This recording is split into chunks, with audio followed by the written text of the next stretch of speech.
Bistado ng mga otoridad ang isang social media page na nag-aalok ng masahe pero may illegal umanong serbisyo. 5 ang nasagip pero ang suspect nakatakas. Saksi, si June Veneracion.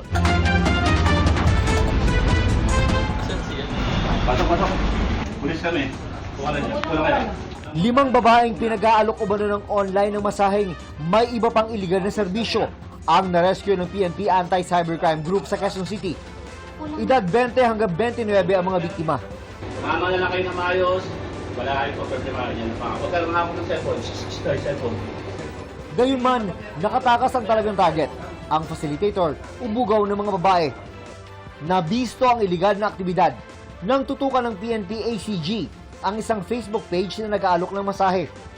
Nang magsimulang magpabook ang nagpanggap na customer, pinadalhan siya ng litrato ng mga babae.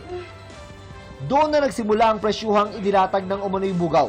Ang presyo po na binibigay nila usually is for massage 3,000 and for all-in services po kasama yung sexual activities is 8,000 pesos.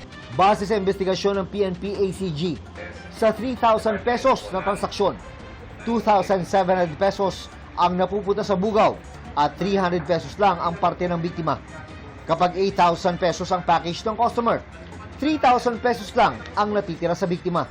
Medyo years na rin po yung ginagawa ng facilitator. Kaya minamanmanan po ng cybercops yung kanyang mga activities online.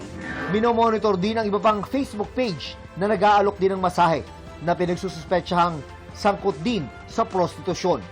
Para sa GMA Integrated News, June Veneracion ang inyong saksi.